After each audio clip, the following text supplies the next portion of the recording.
السلام علیکم جی، کیا حال چال ہے آپ سب لوگوں کے؟ میں امید کرتی ہوں کہ آپ سب بالکل ٹھیک ٹھاک ہوں گے، خیر خیریت سے ہوں گے۔ ناول بھرم پکا باطل بائی مہر النساء شاہ میر کی یہ قسط نمبر 64 ہے اور یہ باب نمبر 10 آخری باب ہے، کلائمیکس۔ تم کچھ اداس لگ رہی ہو۔ وہ دونوں دوبارہ اسی کمرے میں تھے، وہی انگیٹھی، وہی دبیز پردے، وہی گرما گرمی اور وہی دونوں چند ماہ کے اندر اندر گویا صدیوں کی مسافت طے کر آئے ہوئے مسافر۔ شاید کیونکہ اس کے آگے جو ہوا وہ میں جانتی ہوں، اس لیے میں سپوائلرز کے سخت خلاف ہوں، وہ ناگواری سے بولا۔ میرے اب بھی کچھ سوال ہیں، وہ کہہ رہی تھی۔ اصلان مکمل طور پر اس کی جانب متوجہ تھا۔ باطل کو پہلی نکیل کس طرح ڈالی گئی، کون سے تعلقات نے کہاں ساتھ چھوڑا، کون سا وزیر کہاں استعمال ہوا اور کس مہرے نے کہاں شکست کھائی۔ تمہیں جواب سارے ملیں گے، لیکن میری منشا سے، میری مرضی کے وقت پر۔ وہ خاموش رہی، انت تک آتے آتے اس کا دل واقعی بوجھل ہو چکا تھا۔ باطل کو پہلی نکیل کس نے ڈالی؟ اس کے ہاتھ اب بھی خون میں لتھڑے تھے، خشک ہو چکا خون، نگاہیں خالی اور دل کی رفتار بے حد تیز۔ اصلان یمن ہسپتال کے عقبی حصے میں رکھی کسی بینچ پر بیٹھا تھا۔ اس کی بہن اندر تھی اور یہاں آس پاس اس کے کئی کردار تھے، چند متاسف، چند اس کی حالت سے رنجیدہ اور چند کمینی سی خوشی جیتے ہوئے۔ بس ایک تھا جو اس کا ہمدرد تھا۔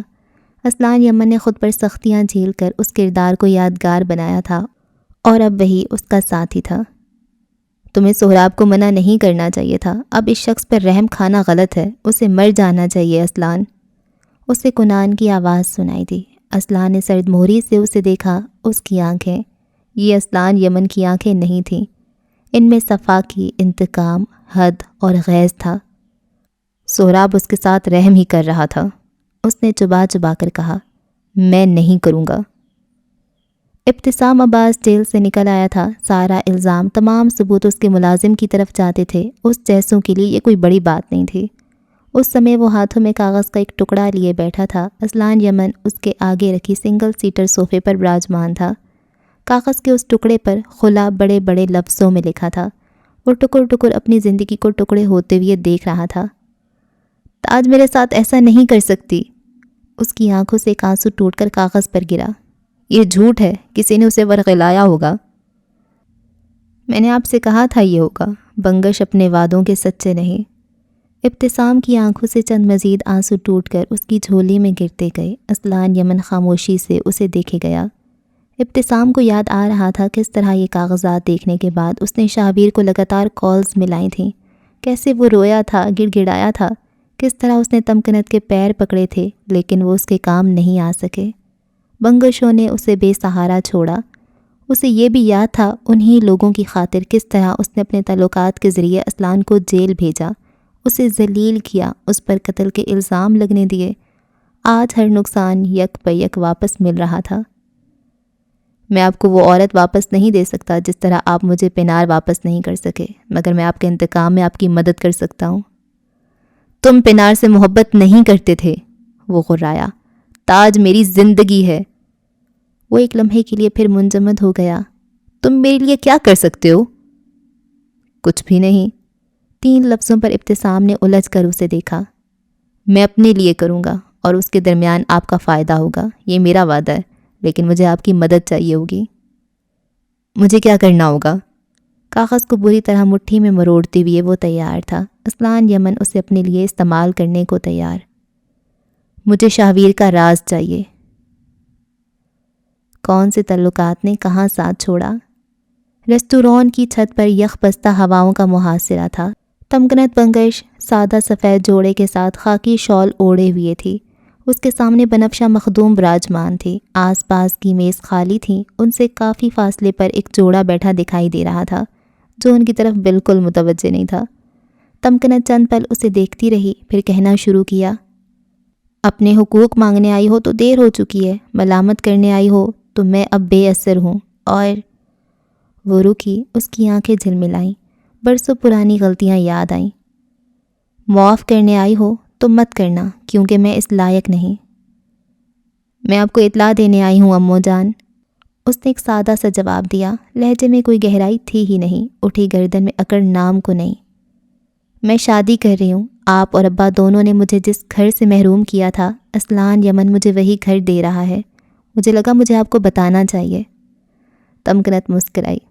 خوش رکھے گا تمہیں؟ مطمئن رکھے گا، اس بات کا بھروسہ ہے۔ کچھ جلدی نہیں کر رہی؟ اس کے پاس جاب نہیں، جائیداد نہیں، گھر نہیں۔ احسان مخدوم کے پاس یہ سب تھا، پھر طلاق کیوں لی؟ تمکنت نے لب بھینچ لیے، نگاہوں میں کوئی زخمی سا تاثر دوڑ گیا۔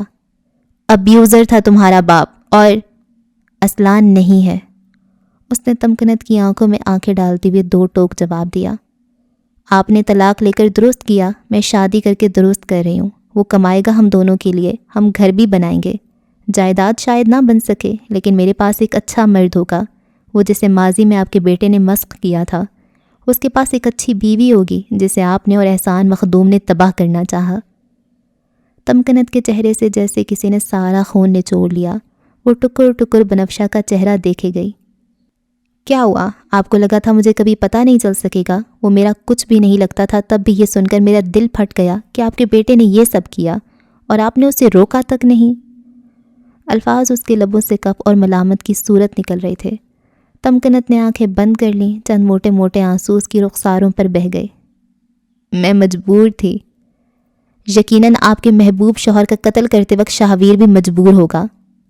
کوئی لوہے کی راڈ تھی جو اس بوڑھی اداکارہ کے سر پر آ کر لگی۔ بنفشہ کہتی گئی، تلال بنگش آپ کے شوہر طبعی موت نہیں مرے تھے، آپ کے بیٹے نے انہیں مارا۔ امو جان، جو آپ نے اسلان کے لیے چنا، اس سے بدتر شاہویر نے آپ کی قسمت میں لکھا۔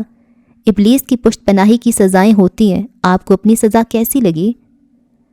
تمکنت سفید پڑتے چہرے کے ساتھ نفی میں سر ہلا رہی تھی۔ اس کی آنکھیں ابلنے کو تیار تھیں، وہ قطرہ قطرہ مر رہی تھی۔ وہ نہیں مان سکتی تھی، یہ سچ ہو ہی نہیں سکتا تھا۔ میں آخری بار آپ سے مل کر تمام تعلقات ختم کرنے آئی تھی۔ میں ایسا کر رہی ہوں کیونکہ آپ جیسی ماں خدا کسی دشمن کو بھی نہ دے۔ وہ آدمی اس سب کے باوجود آپ کی بیٹی سے شادی کر رہا ہے کیونکہ میں نے اپنے لیے ایک اچھا آدمی چنا ہے، آپ کے بیٹے جیسا کم نسل نہیں۔ وہ اٹھی اور ایک ملامت زدہ نگاہ اس پر ڈالتی ہوئی پلٹ گئی۔ تمکنت اپنی جگہ پتھر کا بت بن چکی تھی۔ کیا ابلیس کی پشت پناہی کی واقعی سزائیں ہوتی ہیں، اور کیا وہ اس طرح ملتی ہیں؟ زہر آلود کوڑوں کی صورت؟ کون سا وزیر کہاں استعمال ہوا؟ تم واقعی مجھے معاف کر سکتے ہو؟ راجبیر بے یقینی سے اسلان یمن کا چہرہ دیکھ رہا تھا۔ جہاں 4 سال اپنے لیے نفرت دیکھی تھی، آج وہاں گنجائش نظر آئی۔ جو 4 سال کسی مفاہمت پر بھی راضی نہیں تھا، آج باقاعدہ معاف کر دینا چاہتا تھا۔ اسلان سچ کہو، کیا تم واقعی مجھے معاف کر سکتے ہو؟ بالکل، لیکن میری ایک شرط ہے۔ میں سب کرنے کو تیار ہوں۔ طہور ملک تمہارے باپ کا دوست ہے، رائٹ؟ راجبیر اگلا سانس نہیں لے سکا۔ وہ سمجھ رہا تھا، واللہ وہ سمجھ چکا تھا گفتگو کس سمت جا رہی ہے۔ وہ اپنے پیسوں میں سے 400 کروڑ آن لائن سرمایہ کاری میں لگائے گا۔ آدھا پیسہ تمہارے باپ کا اور آدھا طہور ملک کا۔ تمہارا باپ اس بات پر کیسے راضی ہوگا میں نہیں جانتا۔ طہور یہ کام اسفندیار انصاری کو کیسے دے گا یہ بھی میں نہیں جانتا۔ یہ تمہاری معافی کی قیمت ہے، میں صرف اتنا جانتا ہوں۔ اگر کر سکتے ہو تو میں نے تمہیں معاف کیا، اور اگر نہیں کر سکتے تو گرو کی معافی لے جانا، میری قیامت تک نہیں ملے گی۔ راجبیر کے لب ہلکے سے وا تھے، آنکھیں پھیلی ہوئیں۔ وہ بہت دیر تک کچھ کہہ نہیں سکا۔ یہ رقم یہ بہت بڑی ہے اسلان، میرا باپ اس انویسٹ پر راضی نہیں ہوگا، اور طہور دبئی کا بہت بڑا مافیا ہے۔ اس کا پیسہ اگر غائب ہوا تو وہ تمہیں اور مجھے زندہ دفنائے گا۔ ہم دونوں مر جائیں گے اور کسی کو کچھ خبر نہیں ہوگی۔ تم وہاں کھیل کھیل رہے ہو جہاں ہر بازی مات۔ میرے اس کھیل میں اس کا پیسہ غائب ہوگا، بالکل ہوگا، لیکن وہ تمہاری اور میری نہیں، شاہویر بنگش کی قبر کھودے گا۔ راج کے حلق میں گلٹی ابھر کر معدوم ہوئی۔ کیسے؟ اسپند یہ کام شاہویر کو دے گا، اور شاہویر سے پیسہ کس طرح غائب کرنا ہے یہ میرا کام ہے۔ راجبیر کے چہرے پر ایک رنگ آ اور دوسرا جا رہا تھا۔ اس نے اسلان کی نگاہوں میں یہ تاثر پہلے کبھی نہیں دیکھا تھا۔ یہ نیا تھا، یہ صفاق تھا۔ بہت دیر بعد راج کے لب ہلے تھے۔ شاہویر تباہ ہو جائے گا اسلان؟ اسلان زیر لب مسکرایا اور عجیب سی خالی نظروں سے اسے دیکھا۔ اب اسے ہونا بھی چاہیے۔ کس مہرے نے کہاں کامیابی پائی؟ وہ دونوں لیلا کی کوٹھی پر موجود تھے۔ اسلان آس پاس کئی بچے اور بچیوں کو دیکھ رہا تھا۔ کسی کے ہاتھ میں کتاب تھی تو کوئی کھیلتا ہوا نظر آ رہا تھا۔ دوسری منزل سے بچوں کے قرآن پڑھنے کی آوازیں آ رہی تھیں۔ چوکور صحن میں رکھے موڑوں پر وہ دونوں آمنے سامنے بیٹھے تھے۔ اسفندیار انصاری کے چہرے پر دھوپ پڑ رہی تھی جبکہ اسلان کی پشت پر وہ کاغذات الٹ پلٹ کر دیکھ رہا تھا۔ آنکھیں چھوٹی کر رکھی تھیں۔ بہت دیر بعد اس نے گردن اٹھا کر مقابل کو دیکھا۔ دماغ ہے یا خرافات؟ وہ واقعی جاننا چاہتا تھا۔ اس کے سامنے بیٹھے لڑکے نے بس سادگی سے شانے اچکائے۔ آج تک میں خود بھی یہ فیصلہ نہیں کر پایا۔ میں کر چکا ہوں۔ تم غیر معمولی ہو۔ یہ دماغ عام لوگوں کا نہیں ہوتا۔ مجھے شاویر کا جواب بتائیں، وہ اکتایا۔ وہ مان جائے گا، اسفند نے عام سے لہجے میں کہا۔ لالچی ہے، پیسوں پر رال ہی ٹپکائے گا۔ اسفند رکا، لمحے بھر کا توقف کیا۔ تم باقی سب کر لو گے؟ اسلان نے جواب نہیں دیا، بس اٹھ کھڑا ہوا۔ وہ مزید اس جگہ اسفند کے ساتھ نہیں رہ سکتا تھا۔ اسے ان لوگوں کے لیے برا لگ رہا تھا کیونکہ وہ جانتا تھا اسفند کے ساتھ کیا ہونے والا ہے۔ باطل وقت کو کہاں مات ہوئی۔ اسکرین اس کے سامنے کھلی پڑی تھی۔ اسفندیار کے محافظ اس کے عقب میں کھڑے تھے۔ شاویر پر سوچ نظروں سے اسکرین کو دیکھ رہا تھا جہاں معاہدہ کھلا پڑا تھا۔ کئی شکیں تھیں جنہیں وہ بغور پڑھ چکا تھا، بس ایک جگہ وہ اٹکا تھا۔ Payment will first be held in escrow account for verification. یہ تھرڈ پارٹی کون ہے اور میں اس پر یقین کیسے کر سکتا ہوں؟ اس نے پہلا سوال کیا۔ یہ اکاؤنٹ کس کا ہوگا؟ اس ڈیل میں تھرڈ پارٹی کون ہے شاویر؟ اسفند نے ٹھنڈے لہجے میں سوال کیا۔ آپ سمجھ نہیں رہے اسفند بھائی، میں رہنے دو شاویر۔ وہ اپنی جگہ سے اٹھ کھڑا ہوا۔ تم بخوبی جانتے ہو اس معاہدے میں تھرڈ پارٹی کون ہے، اور اگر تمہیں اسی پر شبہ ہے تو مجھے نہیں لگتا یہ معاہدہ چل سکتا ہے۔ تم مجھ پر شک کر رہے ہو؟ شاویر تیزی سے اس کے ساتھ کھڑا ہوا، اس کا بازو پکڑ کر اسے واپس بٹھایا۔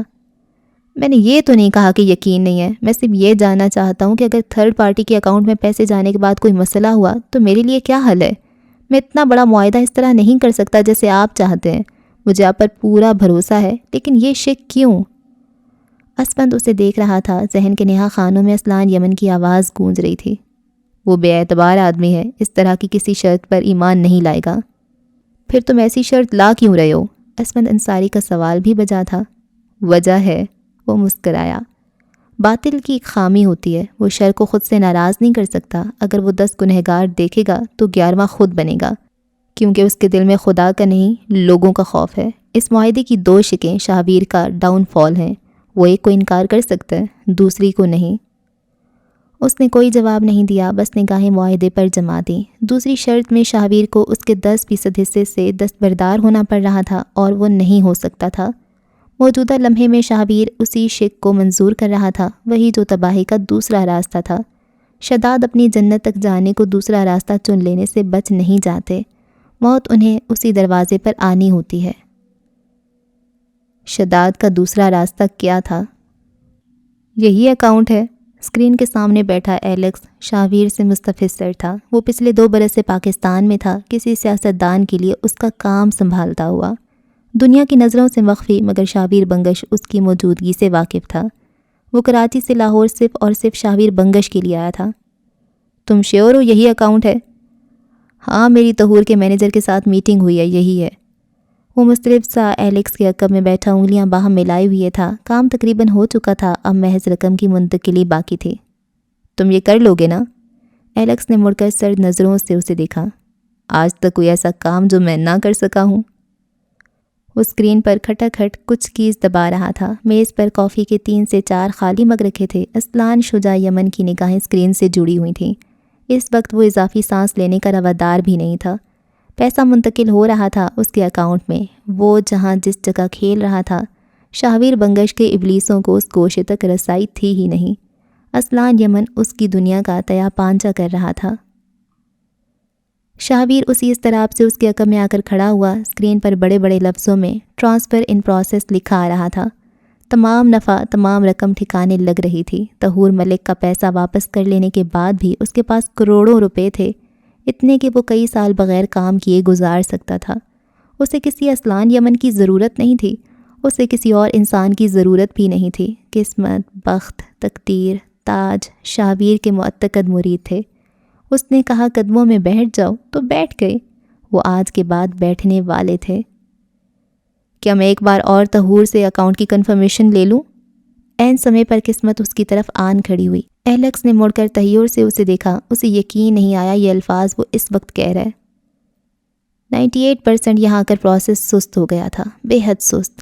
اسلان کے گلے میں گلٹی ابھر کر معدوم ہوئی۔ وہ بنا پلکیں جھپکے اسکرین کو تک رہا تھا، ساکن، بے سانس۔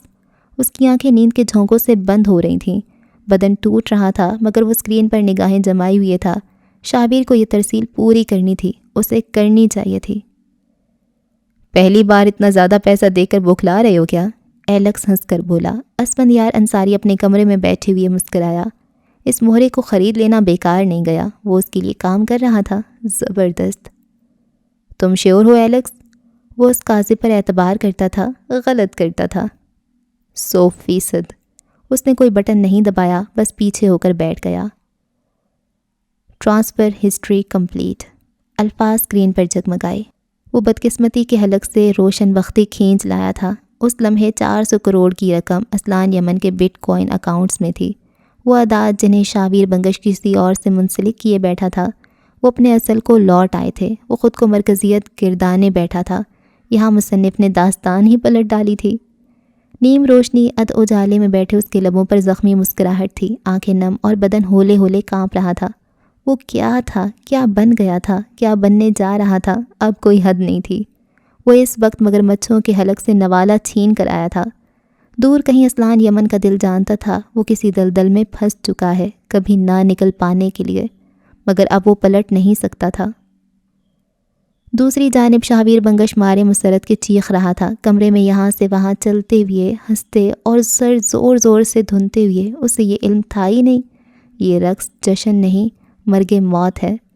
اگلے لمحات ٹوٹے بکھرے تھے۔ وہ ایک رات کامیابی کا جشن منا کر سویا تھا اور اگلی رات اس کے پاس رونے کو 1000 غم تھے۔ موجودہ دن۔ لال یمن کے تمام مسائل میں وہ اتنا الجھ گیا تھا کہ اپنے لیے وقت نکالنا بھی دوبھر ہو گیا تھا۔ آج بہت دنوں بعد وہ عبیر کے اسکول میں پیرنٹس ٹیچر میٹنگ میں گیا تھا۔ میٹنگ زیادہ لمبی نہیں چلی، ہمیشہ کی طرح ٹیچرز کو اس بچی سے کوئی شکایت نہیں تھی، حال بتا وہ زیادہ دوست نہیں بناتی تھی۔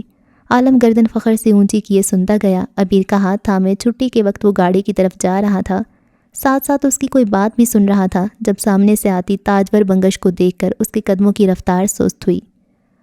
چند روز قبل جھوٹی گواہی کی بنا پر اس کی ٹرائل کی پہلی پیشی تھی، جس میں عالمگیر یمن نے اپنی طرف سے سب معاف کر دیا، اور 4 روز قبل وہ بھاری جرمانہ ادا کر کے آزاد ہو گئی تھی۔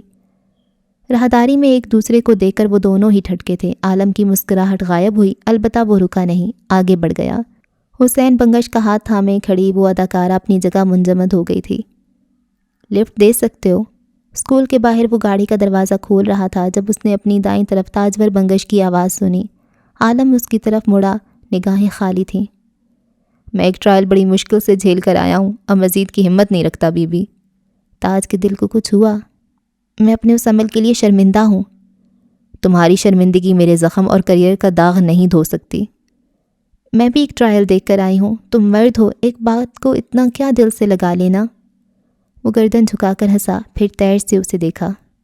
مرد ہو تو رو نہیں سکتے، مرد ہو تو سخت ہونا پڑے گا، مرد ہو تو کمانا پڑے گا، مرد ہو تو کردار پر ہوئے حملے کو برداشت کر کے بھول جانا پڑے گا۔ ایسا کرو تم اس معاشرے کے ساتھ مل جاؤ اور پھر ایک کتاب بنا کر مجھے دے دو، جس میں ایک مکمل ہدایت نامہ ہو کہ بحیثیت مرد کون کون سے کام ہم نہیں کر سکتے۔ میں ساری کاپیز اپنے ہمذاتوں میں بانٹ آؤں گا۔ میرا یہ مطلب نہیں تھا۔ عالم نے گاڑی کا دروازہ بند کر کے اسے دیکھا۔ میں تمہاری کسی مطلب میں دلچسپی نہیں رکھتا مسز عباس، وہ کہہ کر دوبارہ گاڑی کا دروازہ کھولنے لگا۔ میں ابتسام سے طلاق لے رہی ہوں۔ عالم تھم گیا۔ اس وقت جس سے یہ بات کہتی ہوں وہ مجھے بے وقوف کہتا ہے۔ لوگ کہتے مجھے اس کے پیر دھو کر پینے چاہیے، کیونکہ وہ مجھے اولاد کے بغیر بھی ساتھ رکھنا چاہتا ہے، مجھے کھلاتا ہے، آدھی سے زیادہ جائیداد میرے نام کر رکھی ہے۔ میں لوگوں کو کیسے سمجھاؤں کہ 9 سالہ شادی میں وہ مجھے دیمک کی طرح کھا گیا، اب میں اسے کچھ نہیں دے سکتی، نہ ساتھ، نہ وعدہ، نہ اپنا آپ۔ عالم اسے دیکھ رہا تھا، وہ مغموم لگتی تھی۔ مجھے تم سے بات کرنی ہے عالم، میرا کوئی دوست نہیں رہا، اب میرے پاس کوئی فیملی بھی نہیں، پلیز کیا ہم پہلے کی طرح ہو سکتے ہیں؟ مجھے تمہاری طلاق کا افسوس نہیں ہے کیونکہ تم اس کے بعد خوش رہو گی، لیکن میں تم سے بات نہیں کرنا چاہتا، نہ آج، نہ کل اور نہ آئندہ کبھی۔ اس نے اسی دو ٹوک لہجے میں کہا جو اس کا خاصا تھا۔ میں ایک بیٹی کا باپ ہوں، میری زندگی میں پہلے بہت مسائل رہ چکے ہیں، میں مزید نہیں چاہتا۔ ایک وقت تھا جب ہم دونوں ایک دوسرے کو گھر چھوڑا کرتے تھے۔ وہ سابقہ یاسیت سے گویا ہوئی۔ وہ وقت اور وہ عالم کھا گئی تم، اب میں وہ آدمی رہا ہی نہیں۔ عالم نے ایک آخری ہمدردانہ نظر سے اسے دیکھا۔ تم معافی مانگ چکی ہو، اپنے لیے اچھا کیا، لیکن میں تمہیں معاف کر کے تمہارے ساتھ گھوم کر مردوں کو یہ مثال نہیں دے سکتا کہ جو عورت بھری کچہری میں تم پر الزام لگائے تم اس کے ساتھ نارمل ہو سکتے ہو۔ کچھ حنائیں ہمارے لیے بھی ہونی چاہیے۔ تم پتھر ہو عالم، وہ تکلیف سے بولی۔ تم ایک غیر عورت ہو، تمہارے لیے مجھے یہی ہونا چاہیے۔ ہم دوبارہ ساتھ ہو سکتے ہیں، دوستوں کی طرح سب بھلا کر ایک بار پھر۔ عالم نے نفی میں سر ہلایا۔ میرے پاس دوست بھی ہیں، خاندان بھی، مجھے تمہاری ضرورت نہیں رہی، اور دوبارہ مجھے کہیں دیکھ لو تو مخاطب نہ کرنا، میں بڑا بدلحاظ آدمی ہوں، زبان قابو میں نہیں رکھ پاؤں گا۔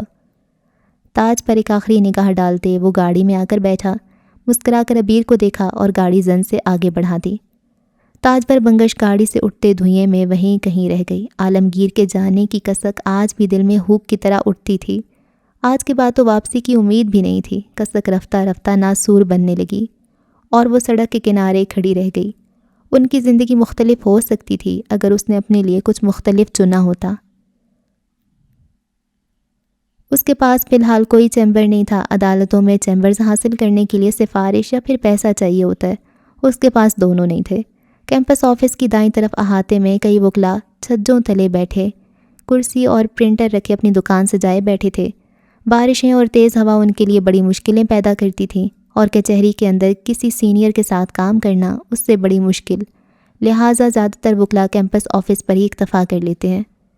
اب بنفشہ احسان بھی ان میں سے ایک تھی، کیونکہ اس کے پاس بھی کوئی مقدمہ نہیں تھا۔ وہ اپنی ایک ساتھی وکیل سے بات کرتی ہوئی اپنے سامان میز پر رکھتی جا رہی تھی۔ آس پاس ڈھیر سارا ہول تھا۔ میں تو کہتی ہوں فلمیں اچھی ہوتی ہیں، وکیل کا ایک کامیاب کیس اسے ہر جگہ مشہور کر دیتا ہے، وہ نازیہ سے کہہ رہی تھی۔ لمبی چٹیا کندھے پر آ کر گری، گال پر جھولتی لٹ اس نے کان کے پیچھے اڑسی۔ یہاں میں نے اتنا بڑا کیس جیت لیا، اور دیکھیں اب ایک بار پھر خالی ہاتھ۔ نازیہ نے ہاتھ جھلایا۔ ان فلموں نے ہی لوگوں کا دماغ خراب کر دیا ہے۔ عدالت اب لوگوں کو فیسینیٹ کرتی ہے، جیل جانے والے لوگ ان کو پہنچی ہوئی چیزیں معلوم ہوتے ہیں، حقیقت میں کتنی خواری ہے کسی کو کیا پتہ۔ بنفشہ اس کی بات سے 100% متفق تھی۔ ابھی وہ کوئی جواب دیتی کہ اس نے سامنے سے عالمگیر اور رسلان کو ایک ساتھ آتے ہوئے دیکھا۔ عالم بیزار سا اس سے کچھ کہتا ہوا نظر آ رہا تھا، جبکہ وہ کولڈ کافی اٹھائے دھوپ کے باعث آنکھیں چھوٹی کیے گردن ادھر ادھر گھما رہا تھا۔ اس کی نگاہوں نے بنفشہ کو تلاش کیا تو اب ان میں طمانینت آ گئی۔ نازیہ نے معنی خیزی سے بنفشہ کو دیکھا، جس کے ہاتھوں کی رفتار سست، بات بھول چکی تھی، اور نگاہیں بلا ارادہ اسی طرف لگ گئیں جہاں سفید شلوار قمیض میں کف موڑے وہ اسی طرف آ رہا تھا۔ تمہیں وزٹ کرنے آئے؟ نازیہ کے مسکرا کر پوچھنے پر وہ چونکی، پھر نفی میں سر ہلایا۔ تاج کو جھوٹی گواہی کے جرم میں سزا لگی ہے، اس نے عدالت سے معافی کی اپیل کی ہے، اور عالمگیر اپنی طرف سے معاف کرنے کو تیار ہے کیونکہ وہ آگے بڑھنا چاہتے ہیں، بس اسی سلسلے میں آئے ہیں۔ اتنے میں وہ دونوں نزدیک آ گئے تھے۔ عالم نے ناپسندیدگی سے بنفشہ کا دفتر دیکھا، جبکہ اسلان یمن نے ہاتھ میں پکڑی کافی کا کپ بغیر کچھ کہے اس کے سامنے رکھ دیا، اور پھر یہ آدمی کہتا تھا وہ اس کی عادتیں خراب نہیں کر رہا۔ تمہارے اس دفتر کا کچھ نہ کچھ کرنا ہوگا۔ وہ کرسی کھینچ کر میز کے گرد بیٹھ گیا۔ اسلان وہیں کھڑا رہا، تنقیدی نگاہیں آس پاس کا جائزہ لے رہی تھیں۔ سادات میں کوشش کرو۔ سادات آپ کی طرح مجھے گود نہیں لے گا، کوشش کیا کرنی؟ وہ ہلکے پھلکے لہجے میں بولی۔ چائے منگواؤں؟ عالم نے انکار کیا۔ اگلے ہفتے عطا اللہ سہگل سے ملنے چلیں گے، مجھے یقین ہے تم انہیں متاثر کر لو گی۔ وہ اچھا آدمی نہیں ہے، تمہیں ان کا کیس نہیں لڑنا چاہیے۔ اسلان نے پہلی بار مداخلت کی۔ اس نے جب سے اس آدمی کا نام سنا تھا وہ ہر طرح سے بنفشہ کو روکنے کی کوشش کر رہا تھا۔ اور وہ یہ کیس کیوں نہ لے؟ کیونکہ ماضی میں اس خاندان کا ریکارڈ خراب رہا ہے، یہ بنگشوں کے دوست بھی رہے ہیں۔ عالم نے استہزاء سے ہاتھ جھلایا۔ اس طرح تو آدھا لاہور بنگشوں کا شناس ہے، سب سے کنارہ کشی کر لیں۔ سب سے نہ صحیح ان سے کر سکتے ہیں۔ پھر تم ایسا کرو کہ اسے کیس لا دو، کیونکہ وکیل مٹی تو کھا نہیں سکتا۔ وہ کہہ رہا تھا جب عالم نے اس کی بات کاٹی۔ جب کوئی خود بے روزگار ہو تو کام کس طرح کیا جائے کہ مشورے نہیں دیتے؟ اسلان اسے گھور کر رہ گیا، لب بھینچ لیے۔ یہ بے روزگاری اسے اور کتنا ذلیل کروائے گی۔ بنفشہ نے کافی کا کپ اٹھا لیا، البتہ اسلان کی طرف دیکھا نہیں۔ وہ ہر معاملے میں اسلان یمن کی سن سکتی تھی، مگر یوں اس طرح اس کی گٹ فیلنگز کی سنگینی کے چلتے وہ کوئی کیس ٹھکرانا نہیں چاہتی تھی، اسے ٹھکرانا چاہیے تھا۔ شابیر بنگش اپنے اپارٹمنٹ سے جس سمے آشیانہ بنگش پہنچا اس وقت آدھی رات ہو چکی تھی۔ ہوائیں تیز تھیں، درخت ایک جانب کو ڈھلکے جا رہے تھے، آندھیوں کا شور بلند تھا۔ ایسا ہی ایک طوفان اس کے اندر بھی تھا۔ وہ 2 دنوں سے پاگلوں کی طرح ہر ممکن کوشش کر کے دیکھ چکا تھا، کوئی طریقہ کارگر ثابت نہیں ہوا تھا، کچھ بھی اس کے حق میں نہیں جا رہا تھا۔ وہ سیدھا تمکنت بنگش کے کمرے میں آیا۔ بوڑھی اداکارہ پلنگ سے ٹیک لگائے فرش پر بیٹھی تھی۔ وہ اب تک بنفشہ کے کیے ہوئے انکشاف سے سنبھل نہیں سکی تھی۔ طلال بنگش سے اس کی محبت کوئی فریب اداکاری نہیں تھی۔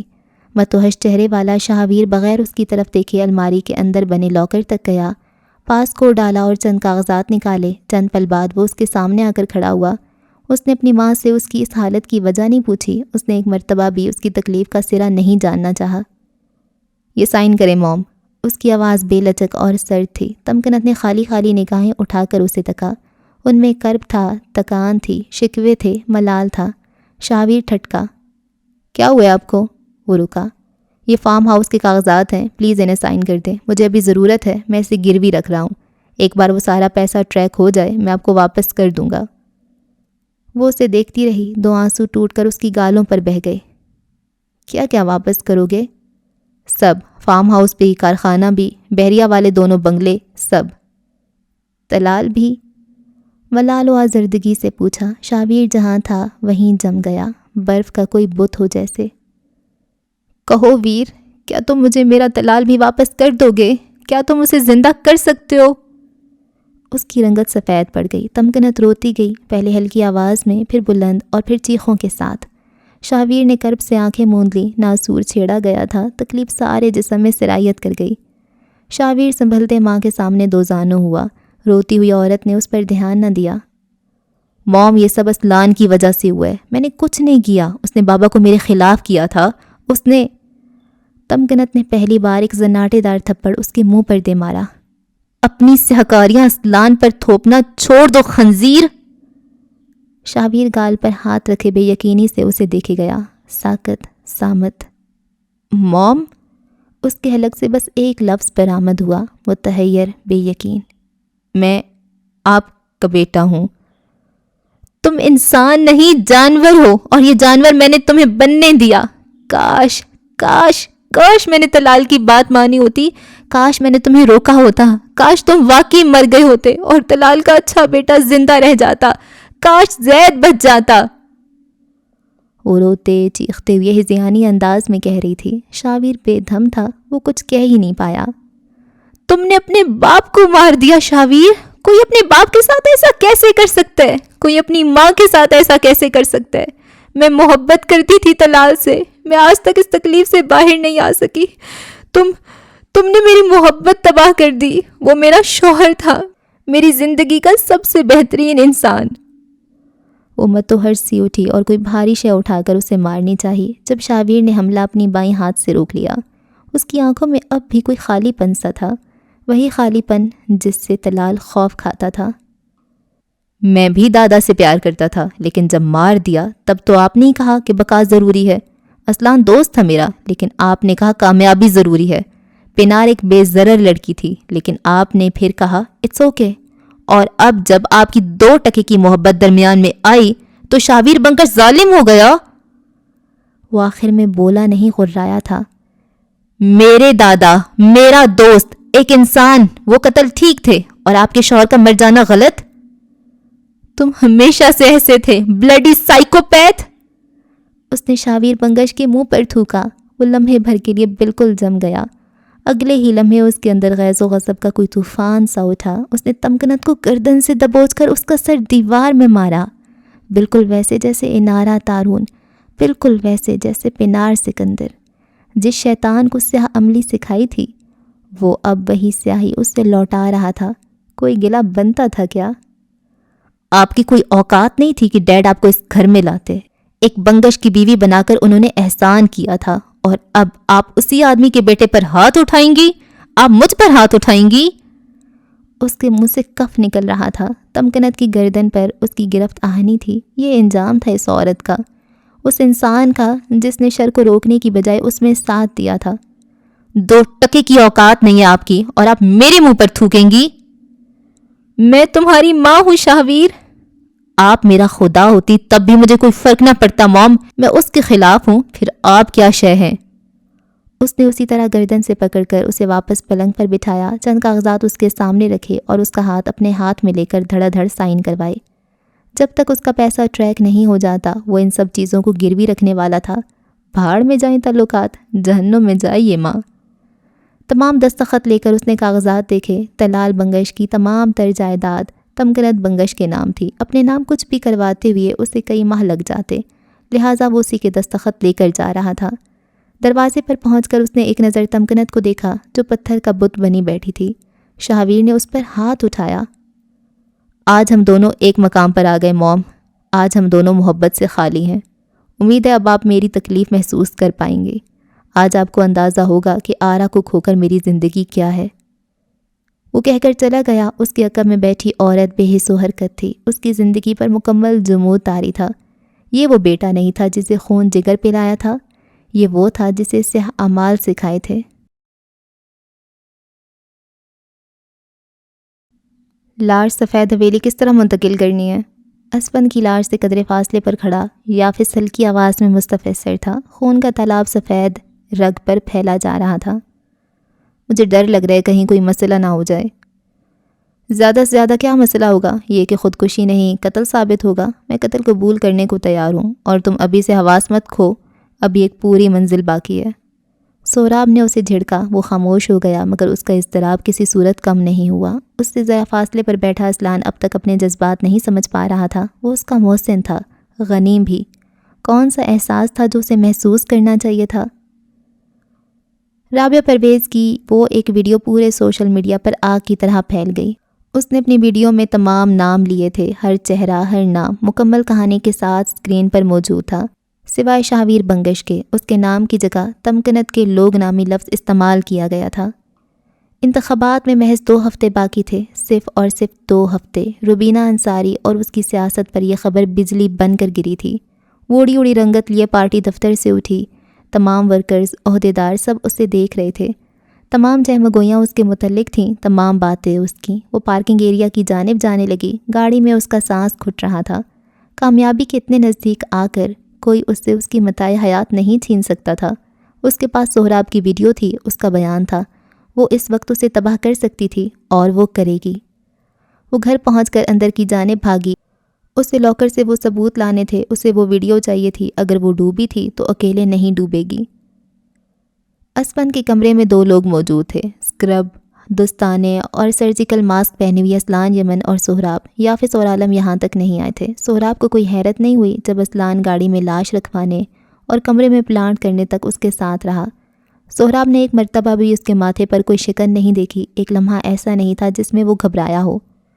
اسپن کے کمرے کو عقبی حصے سے بھی داخلہ حاصل تھا۔ وہ دونوں رات کے اندھیرے میں اسی حصے سے داخل ہوئے۔ دروازے پر روبینہ کے وعدے کے مطابق کوئی بھی نہیں تھا۔ ان دونوں نے اسٹریچر سے اٹھا کر اس کا وجود پلنگ پر منتقل کیا۔ سفید رگ جس پر تازہ تازہ خون جمع تھا، اسے واپس اسی طرح نیچے بچھایا۔ پینٹنگ اپنی سابقہ جگہ پر منتقل کی، اور اب باری تھی اپنے مہرے استعمال کرنے کی۔ سہراب موبائل کان سے لگائے کھڑا تھا۔ کیس تمہیں ملے گا عاصم، یہ موقع ہے، تم اس خاندان سے اپنے بھائی کی موت کا انتقام لے سکتے ہو۔ یہ وہی افسر تھا جس نے کال کر کے اسپن کو گھر بلایا، وہی جو قتل میں برابر کا شریک تھا، وہی جو سہراب کا بیچ میٹ تھا، اور وہی جس کے بھائی کو اسفندیار انصاری نے اپنی فیکٹری میں گولیاں ماری تھیں۔ Truck driver Dilawar Khan. Victims مر کھپ جاتے ہیں، ان کا خاندان نہیں۔ اسفندیار انصاری اس بات کو بھول گیا تھا۔ وہ کئی گھنٹوں سے اس کمرے کے فرش پر پڑی تھی۔ رئیس اور نایاب گھر پر نہیں تھے۔ اس کا خیال رکھنے والا نرم بیٹا شاہزید اب نہیں تھا۔ تاج اس کی شکل دیکھنا پسند نہیں کرتی تھی، اور وہ جسے نوچنا سکھایا تھا، اسے ماسک کی ضرورت پڑی تو اب تمکنت کا لحاظ بھی چھوڑ دیا۔ اس کی گردن پر شاہویر کی انگلیوں کے نشان اب بھی تھے۔ ماتھے سے بہتا خون خشک ہو چکا تھا، اور اب یہاں بیٹھی ہوئی اسے طلال یاد آ رہا تھا، بے حد، بے تحاشا۔ تم بچے کو جو سکھاؤ گی وہ وہی لوٹ آئے گا، تمکنت اسے نیکی سکھاؤ، وہ کہہ رہا تھا۔ مجھے اس کی آنکھوں سے خوف آتا ہے۔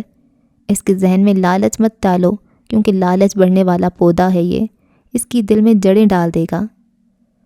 وہ اسپیشل نہیں ہے، اسے الگ مت بناؤ، اپنی اولاد کو رحم سکھاؤ۔ اس نے کبھی طلال کی کوئی ایک بات بھی نہیں مانی تھی۔ آج اس کی باتیں حقیقت کے تھپڑ کی طرح پے در پہ اس کے چہرے پر لگ رہی تھیں۔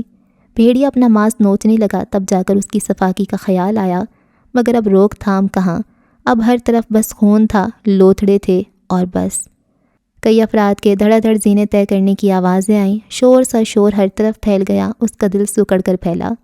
وہ بھاگ جانا چاہتی تھی، چلانا چاہتی تھی، مگر اس کے اندر خاموشی تھی، گہری محیب خاموشی۔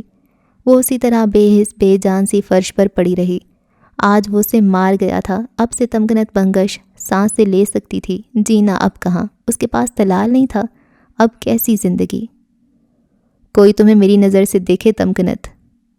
بچے، میں تمہیں جھریوں کے ساتھ بھی قبول کر سکتا ہوں، معذوری کے ساتھ بھی اور مسائل کے ساتھ بھی۔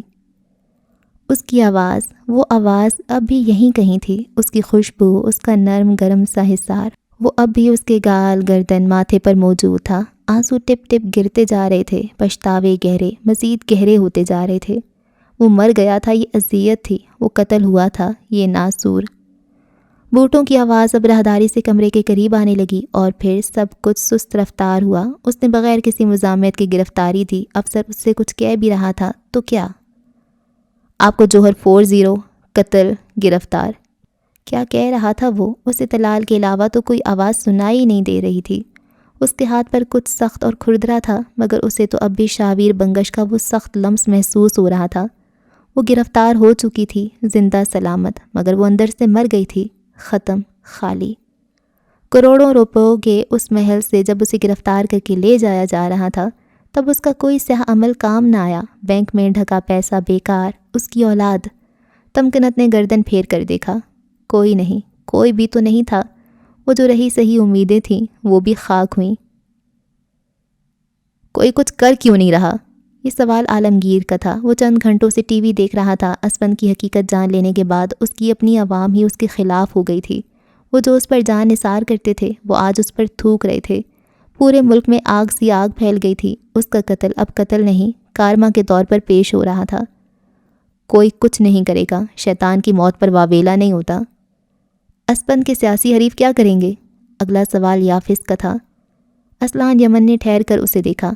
سیاست کریں گے، ہمیں صرف لاش دینی تھی، اب اس پر سیاست کرنے والے بہت، اس پر تنقید کرنے والے بھی بہت، اسے کوسنے والے تو لا تعداد، اور اس پر سیاست کرنے کو سمجھ مزاری باقی ہے۔ یقیناً وہ اگلے انتخابات جیتنا چاہے گا۔ دوسری جماعت بڑھ چڑھ کر الزام لگا رہی تھی۔ سوشل میڈیا پر کئی صارفین اس کے خلاف ویڈیوز پوسٹ کرتے نظر آ رہے تھے۔ خودکشی ہی لگنی چاہیے عاصم۔ اسفندیار انصاری کی لاش ایمبولینس میں ڈال کر وہ جس وقت ہسپتال کو نکلا، اس وقت اس سے فون موصول ہوا۔ اسفند کے سیاسی حریف صمد مزاری کا فون۔ کیا وہ یہ سب ڈیزرو کرتا تھا؟ عالم کسی سوچ کے تحت بولا۔ وہ اب تک اس ایک لمحے سے نہیں نکل سکا تھا۔ جن لوگوں کا قتل اس نے کیا، کیا وہ لوگ یہ سب ڈیزرو کرتے تھے؟ اسلان نے ترکی بہ ترکی سوال کیا۔ اسفند نے جو بویا اسے وہی کاٹنے کو ملا۔ ظالم کے لیے دل میں رحم مت لاؤ، یہ مظلوم کے ساتھ ناانصافی ہے۔ عالم کئی لمحے شل رہ گیا۔ ثبوت کہاں ہے؟ ساری تصویریں لاؤ، لاش پلانٹ کرتے وقت کی، وہ آڈیو لاؤ، ویڈیو لاؤ، سب لاؤ۔ وہ چیخ رہی تھی، ہذیانی انداز میں بک رہی تھی۔ اس کے سامنے کھڑی اس کی ملازمہ جیسے بے اثر تھی۔ اس کی ٹھنڈی آنکھوں میں کوئی صفاق سا تاثر تھا۔ زنانہ 3 پیس میں ملبوس، بال کستی سے باندھے وہ خاموش کھڑی تھی۔ میں تباہ کر دوں گی اسے، میں ختم کر دوں گی، میرے بیٹے کو مارا ہے، ثبوت لاؤ۔ وہ محض 15 سال کا تھا مسز انصاری۔ اس کی آواز میں زمانوں کا رنج تھا۔ میرا بیٹا صرف اور صرف 15 سال کا تھا جسے آپ کے بیٹے نے قتل کیا۔ اس روز مال روڈ سے 6 نہیں 7 لاشیں ملتی اگر میرے بیٹے کو آپ کے پالتو جانوروں کا نوالا نہ بنایا جاتا۔ ابراہیم کے قتل سامنے کھڑی ملازمہ کا خسارہ تھے۔ روبینہ تھم گئی، وہ ٹکر ٹکر اسے دیکھی گئی۔ عورت کی نگاہوں کا سرد پن ویسا کا ویسا رہا۔ کوئی تصویر اب باقی نہیں، کوئی ریکارڈنگ نہیں بچی۔ یہ وقت سوال ہے، اس سے بچاؤ نہیں ہے میڈم۔ جس طرح آپ میری اولاد نہیں بچا سکیں، اس طرح آج آپ کی بھی نہیں بچی۔ ہم دونوں اب ایک ہوئے۔ اس نے آگے بڑھ کر اس کا منہ نوچا، تھپڑ مارے، گالیاں دیں۔ وہ پاگل ہو رہی تھی، اس پر ہذیان کی کیفیت طاری تھی۔ اسے کیوں لگا تھا کہ اس کا کیا کبھی پلٹ کر نہیں آئے گا؟ اسے یہ کیوں لگا تھا کہ ظلم کبھی نہیں مٹتا، وہ ہواؤں میں رہ جاتا ہے اور اس کا بدلہ کبھی نہ کبھی برستا ضرور ہے۔ تھوڑی دیر بعد وہی ملازمہ سہراب یمن کے نمبر پر پیغام بھیج رہی تھی: مجھے موقع دینے کے لیے شکریہ۔ اسکرین کے دراڑ شدہ حصے میں قصہ گو اور اس کی کاری کی شبیہہ ابھر رہی تھی۔ وہ بہت دیر تک عجیب طرح سے خاموش رہی۔ بہت دیر بعد اس نے پوچھا: ابلیس کا زوال کیسا ہوگا اسلان؟ سوال ایسا تھا کہ وہ بہت دیر تک ہل نہیں سکا۔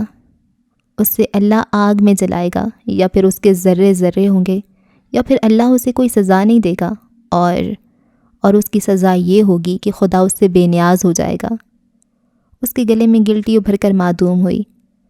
وقت کے ابلیسوں کا زوال دیکھ مجھے اس ابلیس کا خیال آتا ہے جو ان سب سے بڑا شرپسند ہے، جس نے خدا سے دشمنی پالی ہے۔ ابلیس اکیلا نہیں ہوتا، اس کے کئی چھوٹے اور بڑے روپ ہوتے ہیں۔ جب ایک کا زوال آتا ہے تو باقی بڑے اور چھوٹے متحرک ہو جاتے ہیں۔ شر کے گٹھ جوڑ کو بقا نہیں، یہ آگ کا بنا ہوتا ہے، اور کوئی بھی ہاتھ زیادہ وقت تک اس حدت کو برداشت نہیں کر پاتے۔ روبینہ انصاری کے متحرک مہرے اس کے ملازم تھے، اور تمکنت بنگش اپنے جنم دیے ابلیس کے ہاتھوں ماری گئی۔ خاتون اہلکار نے اسے دونوں بازوؤں سے پکڑ رکھا تھا۔ وہ بے یقینی سے چیختی چلاتی گھسٹتی ہوئی جا رہی تھی۔ اسے لگا تھا شیطان کے پیروکار اولاد کی قربانی دینے کے بعد بقا پا لیتے ہیں، مگر اس کے تمام بھرم ضائع ہو گئے۔ باطل کو زوال تھا، ہے اور رہے گا، بقائے ان کے بخت سے حذف شدہ۔ یکساں کوٹھڑیوں میں بیٹھی دونوں عورتیں اپنے اپنے کیے کو جھیل رہی تھیں۔ باطل کو ہر دور میں مٹنا ہی ہوتا ہے، وہ یہ کیوں بھول گئی تھیں؟ گھر واپس آنے کے بعد یہ اس کا ڈاکٹر کے ساتھ چوتھا اپوائنٹمنٹ تھا۔ اب وہ کچھ چل پھر سکتی تھی۔ بازو کی پٹی اتر چکی تھی، البتہ پسلیوں کے گرد اب بھی بندھی ہوئی تھی۔ چہرے کے زخم کافی حد تک منمل ہو کر سانولی رنگت کو مزید گہرا کر گئے تھے۔ اس کے لب سیدھی لکیر کی مانند بند تھے اور وہ سامنے خالی نظروں سے دیکھ رہی تھی۔ عالم گاڑی چلاتے ہوئے گاہے بگاہے اس پر ایک نظر ڈال لیتا تھا۔ میرے جاننے والوں میں ایک اچھا سائیکا۔ میں پاگل نہیں ہوں، اس نے عالم کی بات کاٹتے غرا کر کہا۔ سمن کی ڈیتھ کے بعد میں نے تھیراپی لی تھی، کیا میں پاگل تھا؟ آرا نے بس تنفر سے اسے دیکھا، کہا کچھ نہیں۔ جس طرح تمہارا جسم زخمی ہو سکتا ہے اسی طرح دماغ بھی زخمی ہو سکتا ہے، اور اسے تمہارے بھائی کی ٹیبل ٹاک ٹھیک نہیں کر سکتی۔ وہ قدرے تلخی سے بولا۔ آپ مرد ہیں، اس نے عجیب سے لہجے میں کہتی ہوئے شال خود کے گرد اچھی طرح اڑی، ہمیں بھینچ لیں۔ میں عورت ہوں، میں تھیراپی نہیں لے سکتی، میری ساری زندگی تباہ ہو جائے گی۔ عالم نے ایک کونے میں گاڑی روک دی، چہرہ اس کی طرف موڑا۔ وہ اس سب سے تنگ آ گیا تھا۔ کس طرح؟ تمہاری زندگی تھیراپی لینے سے کیسے تباہ ہوگی؟ آرا نے جھلملاتی آنکھوں سے اسے دیکھا، اس کے لب کپکپا رہے تھے۔ لوگ مجھے جج کریں گے، میری کبھی شادی نہیں ہو سکے گی، میرا کریئر ختم ہو گیا ہے، اور اس نے اپنا ایک ہاتھ عالم کے آگے کیا۔ میرا اعتماد، میرے سکلز، میرا لہجہ اور میری ساری زندگی اس ایک حادثے نے سب کچھ تباہ کر دیا ہے۔ دوبارہ تعمیر کر لیں گے؟ تم ماں کے پیٹ سے سب سیکھ کر نہیں آئی تھی، تم نے یہ سب حاصل کیا ہے، دوبارہ کر لو گی؟ یہ جو تمہارے اندر ہے نا، یہ ریج اور ایگنی ہے، اسے دو طرح سے ختم کیا جا سکتا ہے۔ پہلا معاف کر دو، دوسرا، اس کی آنکھیں پل بھر میں بدل گئیں، تباہ کر دو۔ آپ ہوتے تو کیا کرتے؟ ہر انسان کی تعمیر مختلف ہوتی ہے۔ میں نے تاج کو معاف نہیں کیا، مگر اپنی زندگی دوبارہ تعمیر کر لی تھی۔ اس نے مجھے اندرونی زخم دیے تھے، میری تعمیر بھی وہی رہی۔ تمہارے زخم مختلف ہیں، تم بتاؤ تم کیا چاہتی ہو؟ وہ ٹھہر گئی، بہت دیر تک کچھ نہیں بولی۔ میں چاہتی ہوں اس کی زندگی میں میری زندگی جتنی مشکلات نہ آئیں، مگر کم از کم اس جمود کا مطلب سمجھ آئے۔ زندگی کا رک جانا وہ بھی دیکھے، جو آگ میرے اندر ہے وہ اس سے بھی لگے۔ انتقام میرا حق ہے، میں کیوں معاف کروں؟ میں سمجھ رہا ہوں تم کیا چاہتی ہو، اور یہ ہوگا کیسے؟ میں اس پر FIR درج کروانا چاہتی ہوں، اس نے مضبوط لہجے میں کہا۔ میں چاہتی ہوں ساری دنیا کو پتہ چلے اس نے کیا کیا ہے۔ کس پر؟ شاہ زید بنگش یا پھر شاہویر بنگش؟ کبھی یہ سوچا ہے اس سرکاری کاغذ پر کیا نام آئے گا؟ اور اگر تم اصل نام دو گی تو قابل اعتبار کیسے کہلاؤ گی؟ اگر جھوٹا نام دو گی تب تم ایک مظلوم کا نام کس طرح صاف کرو گی؟ وہ جس نام سے جی رہا ہے میں وہی نام خراب کروں گی۔ میں سوشل ورکر ہوں، ہم وہ کہتے ہیں جو دیکھتے ہیں۔ وہ کہانی کار تھا، اپنے بھائی کا نام اگر وہ خراب کرنا چاہتا تھا تو یہ اس کی مرضی تھی۔ وہ اس وقت اپنے علاوہ کچھ اور نہیں سوچ رہی تھی۔ اوکے، اس کے علاوہ کوئی اور مسئلہ؟ سہراب چاچو، اس نے آہستگی سے کہا۔ وہ کہتے ہیں عورتیں تھانے نہیں جاتی۔ عورتیں پھر حق لینے کہاں جائیں، یہ نہیں پوچھا تم نے؟ عالم بہت سنجیدگی سے پوچھ رہا تھا۔ نبی کریم صلی اللہ علیہ وآلہ وسلم سے لے کر خلفائے راشدین تک کے زمانے میں اوپن کورٹس لگتے تھے اور عورتیں وہاں اگر اپنے مسائل بتاتی تھیں۔ یہ مردوں کی عورت کو حق لینے سے باز رکھنے کی ایک نئی تقریب ہے کہ عورتیں کورٹ نہیں جاتیں، عورتیں تھانے نہیں جاتیں، عزت دار عورتیں گھر رہتی ہیں، کچہریوں کے دھکے نہیں کھاتیں۔ عزت جنس سے مشروط نہیں، جو کام ایک جنس کے لیے غلط ہے وہ دوسری کے لیے بھی غلط ہے۔ اگر عزت دار عورتیں کچہری نہیں جاتیں تو کچہری اچھی جگہ نہیں ہوئی، اور اگر ایسا ہے تو کیا کچہری میں کھڑے سارے مرد بے عزت ہیں؟ وہ چپ رہی، کچھ کہہ ہی نہ سکی۔ میں چاچو سے ایسے بات نہیں کر سکتی۔ میں کر سکتا ہوں، عالم کسی کے باپ سے بھی نہیں ڈرتا۔ اور تم بچہ ہو میرا، شاہویر اب دیکھے گا اس کے ساتھ ہوتا کیا ہے۔ ہم ابھی تھانے جا رہے ہیں۔ اس نے گاڑی دوبارہ سٹارٹ کی اور سڑک پر ڈال دی۔ وہ سہراب سے بے خوف تھا۔ وہ ناراض ہو جائیں گے عالم چاچو۔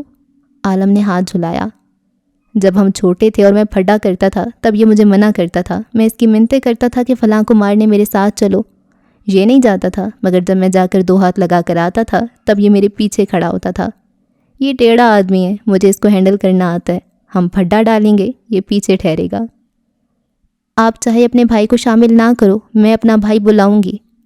اس نے کچھ سوچ کر کہتی ہوئی اسلان یمن کو پیغام لکھا۔ اسے یقین تھا وہ آئے گا، اسے آنا تھا، وہ آرا کے لیے آ جاتا تھا۔ ان دونوں کو اپنے بھائیوں پر اعتبار تھا، بس ذرا طریقے مختلف تھے۔ اس نے سیاہ گول گلے والی شرٹ کے اوپر فراری جیکٹ پہن رکھا تھا، بال سلیقے سے جمے تھے اور شیو بڑی ہوئی تھی۔ نقد کے چند بستے گاڑی کی پچھلی نشست پر رکھے وہ آج اپنی نصف جائیداد گروی رکھ کر آیا تھا۔ اسے پیسہ دینا تھا، اسے مرنا نہیں تھا۔ ایک بار اسے وقت مل جائے گا، وہ اسلان یمن کو دیکھ لے گا۔ نائٹ کلب کے داخلی راستے سے اندر کو جاتے ہوئے آج اس کے چہرے پر وہی بیزاری تھی جو کبھی اسلان یمن کے چہرے پر ہوا کرتی تھی۔ وہی بے بسی اور وہی طیش، محض مرکزیت بدلنے کی دیر تھی۔ شاہ کسی گدھا گر سے بدتر ہو چکا تھا۔ اسے چند لوگ ایک کمرے میں لے آئے، وہاں جہاں وہی 4 سے 6 لوگ موجود تھے جو چند روز قبل اس کے گھر آئے تھے۔ اسے مارا، پیٹا، دھمکیاں دے، وہی جنہوں نے ہر دن اسے ضد کیا، ذلیل کیا۔ آج وہ انہیں ان کا پیسہ لوٹانے آیا تھا۔ آج وہ یہاں سے آزاد ہو کر نکلنے والا تھا۔ وہ اندھا دھند گاڑی چلا کر تھانے پہنچا تھا جہاں عالم کی گاڑی رکی تھی۔ اسلان باہر نکلا، گاڑی کا دروازہ اسی طرح ادھ کھلا تھا۔ دوسری طرف اس کے ساتھ مدیحہ نکل کر باہر آئی۔ وہ کسی کی طرف دیکھے بغیر اندر کی طرف بھاگا۔ احاطے میں آرا عین اس کے سامنے تھی۔ عالم اس کی دائیں طرف بیٹھا تھا۔ اسلان اس تک آیا۔ اس کی آنکھوں میں تفکر تھا۔ اس نے آرا کا ہاتھ پکڑ کر اپنے ساتھ کھڑا کیا اور کینہ توز نگاہ عالم پر ڈالی۔ وہ تو جیسے اب کانپنے والا تھا نا۔ مدیحہ ذرا سے فاصلے پر رک گئی۔ آگے جانے کے لیے ہمت درکار تھی جو فی الحال وہ خود میں نہیں پاتی تھی۔ انارا کو ذرا فاصلے پر لا کر اسلان نے دونوں ہاتھ اس کے کندھوں پر رکھے۔ اس دنیا میں تمہارا مجھ سے بڑا حامی کوئی نہیں ہے۔ تمہیں لگتا ہے میں تمہیں کبھی پیچھے کروں گا صرف اس لیے کیونکہ تم ایک لڑکی ہو؟ آرا نے دھیرے سے نفی میں سر ہلایا۔ اللہ نے آرا کو بہن نہیں دی کیونکہ آرا کو اسلان دے رہا تھا۔ Let me fix this. تم ہٹ جاؤ، میں سب دیکھ لوں گا۔ اس بار مجھے کرنے دو، میں سکون سے نہیں رہ سکوں گی اسلان۔ جو ذلت، جو تکلیف، جو آگ میرے اندر ہے، جب تک وہ آگ اسے جلا نہیں دیتی میں آزاد نہیں ہو سکتی۔ وہ اس کی آنکھوں میں آنکھیں ڈالے کہہ رہی تھی، خود پر ہوا ظلم ظالم کو سزا ملنے کے بعد بھی نہیں بھولتا۔ یہ تمہاری آزادی نہیں ہے، تم اس دلدل میں مزید پھنس جاؤ گی۔ تم محض جلد بازی سے کام لے رہی ہو۔ میں نے عالم سے کہا تھا میں اپنے بھائی کو بلاؤں گی اور وہ میرے ساتھ کھڑا ہوگا۔ تم ان کے سامنے مجھے جھوٹا کرو گے؟ میں صرف اور صرف شاہ زید کا نام بچا رہا ہوں۔ وہ بہت جھیل چکا ہے۔ مدیحہ اور وہ اس کہانی کے پرائم وکٹمز ہیں۔ میں اس کا نام مزید خراب نہیں کر سکتا۔ کیا تم مجھے صرف اور صرف چند دن دے سکتی ہو؟ اس کی آنکھوں میں کلک تھا۔ آج آرا کو علم ہوا اس کا بھائی شاہ زید کی موت کے گرداب میں اب تک پھنسا ہوا تھا اور اسے لگا تھا اس کے علاوہ باقی سب بہترین زندگی گزار رہے ہیں۔ مجھے 4 بندے چاہیے۔ سہراب چائے پی رہا تھا جب خاکی شلوار قمیض کے ساتھ چمڑے کی بھوری جیکٹ والا اسلان یمن دونوں ہاتھ پشت پر باندھے اس کے سامنے آ کر کھڑا ہوا اور بڑے تابیداری سے اپنا معاملہ پیش کیا۔ شلوار قمیض اور بڑی ہوئی داڑھی میں وہ اچھا لگ رہا تھا۔ کس لیے؟ وکیل صاحبہ کے گھر کا سامان تو سیٹ ہو گیا تھا نا؟ جی، وکیل صاحبہ اور ان کے سامان کے لیے میں اکیلا کافی تھا۔ پھر اس نے اسی مصروف انداز میں پوچھا۔ کسی کے گھر بندے بھجوا کر اسے پٹوانا ہے اور دھمکانا ہے۔ میں خود بھی یہ کام کر سکتا ہوں، لیکن اسے شک ہو سکتا ہے اور آپ کے منہ سے ایک ہی لفظ نکلے گا۔ سہراب نے اسے باقاعدہ گھور کر دیکھا۔ کس زاویے سے میں تمہیں غنڈہ موالی یا ان کا کوئی شناسہ لگتا ہوں؟ ہر زاویے سے۔ میں جوتے ماروں گا اسلان۔ وہ بگڑا۔ میں اسی لفظ کی بات کر رہا تھا، اور جوتے میں کھا لوں گا، لیکن کل تک اگر بندے نہ ملے میں خود لے آؤں گا۔ پھر آپ کو برا لگے گا کہ میں آپ سے مشورہ نہیں کرتا۔ وہ کہہ کر چلا گیا۔ پیچھے سہراب بل کھا کر رہ گیا تھا۔ اب وہ لوگوں کو ڈرانے اور ہراساں کرنے کے مشورے اور بندے دینے کو رہ گیا تھا۔ آرا نے اسلان کو کوئی جواب نہیں دیا، وہ بس خاموش رہی۔ میں اس کا انجام لکھ آیا ہوں آرا، بس تھوڑا سا وقت ہے اور پھر تم دیکھو گی دنیا اس پر کس طرح تھوکتی ہے، کس طرح اس کا نام لینے سے پہلے لوگوں کے منہ سے کڑواہٹ نکلے گی۔ میں اپنا انتقام میں اتنا اندھا ہو گیا تھا کہ شابیر اور شاہزید کا فرق نہیں کر سکا۔ میں پچھتا رہا ہوں 4 ہفتے، 4 ماہ، 4 سال بعد۔ تم بھی پچھتاؤ گی، یہ میں نہیں دیکھ سکتا۔ تم چند دن میں کیا ہی کر لوگے؟ اس کی ماں جیل میں ہے، وہ اپنی ساری پراپرٹی اٹھا کر اس طہور ملک کو دے دے گا اور آزاد ہو جائے گا۔ اسے تباہ کرنے کے لیے تمہیں صفاقی کی ہر حد ختم کرنی ہوگی، اور یہ تم نہیں کر سکتے، اس بات کو مان لو۔ صرف چند دن آرا؟ اس کی ساری باتوں کے جواب میں وہ بس یہی بولا۔ اس کے بہت سارے تعلقات ہیں بھائی۔ میں نے اس کی جڑیں کاٹ دی آرا، اب کوئی تعلق نہیں، تمام تعلقات پیسے سے ہوتے ہیں، میں اس کے پاس وہ رہنے ہی نہیں دوں گا۔ وہ متذبذب تھی۔ اس نے پلٹ کر عالم کو دیکھا، وہ اسی کی طرف دیکھ رہا تھا، وہ پلکیں جھپک رہا تھا، یہ اشارہ تھا کہ وہ اس کے ہر فیصلے میں اس کے ساتھ ہے، ہمیشہ۔ یہ رہا تمہارا آدھا پیسہ، میں باقی کا آدھا بھی دے دوں گا، مجھے بس کچھ وقت چاہیے۔ اس نے 2 چیک اور 3 پیسوں کے بھرے ہوئے بستے ان کے سامنے رکھے۔ اس کے پاس فی الوقت یہی تھا۔ اس کے باپ کی جائیداد میں اب جو بچتا تھا وہ تاج اور رئیس کا حصہ تھا۔ پورے ہیں؟ اس نے ہاتھ پیسوں کی طرف بڑھایا جب شاہویر نے بستہ اپنی طرف کھینچ لیا۔ طہور کے مینیجر سے بات کرواؤ۔ چند پل بعد کیمرے پر طہور کا مینیجر موجود تھا۔ اس نے شاہویر سے بات کی۔ اول تو وہ آدھی رقم پر کسی طرح راضی ہو کر ہی نہیں دے رہا تھا، مگر جب شاہویر نے اگلے 1 ماہ کے اندر اندر مکمل ادائیگی کا وعدہ کیا تب اس کی آدھی رقم قبول کی گئی۔ بہت دنوں بعد اس کے اوپر سے کوئی بوجھ ہٹا۔ وہ بہت دن بعد پرسکون ہوا۔ پورے 6 دن بعد وہ سو سکتا تھا۔ اب کوئی اس کے دروازے کے باہر کھڑا ہونے والا نہیں تھا، اب کوئی اسے مارنے والا نہیں تھا۔ اب وہ آزاد تھا، صرف اپنے خیالوں میں۔ اب وہ اسلان سے اپنا انتقام اور پیسہ لے سکتا تھا، خوابوں میں۔ کیا تم مجھے صرف چند دن دے سکتی ہو؟ آواز پر وہ ٹھٹکی۔ اسلان کے عقب سے اسے پہلے وہ چہرہ نظر آیا، پھر گردن، اور پھر مکمل مدیحہ رضا۔ اس کی آنکھیں سوگوار تھیں، البتہ گردن اٹھی ہوئی۔ الزام اگر اس پر لگے گا تو وہی بدنام ہوگا۔ میں درست انسان کو تمہارے ہدف پر لانے میں صرف تھوڑا سا وقت چاہتی ہوں، پلیز آرا۔ انارا تارو نے گہری سانس لی اور اس کا ہاتھ اپنے ہاتھ میں لیا۔ I'm sorry for your loss. Madiha نے سر کو خم دیا۔ میں نے چند دن دیے، اس کے بعد تم اور میرا بھائی کیا لاؤ گے میں نہیں جانتی، لیکن وہ تمہارا انتقام ہوگا۔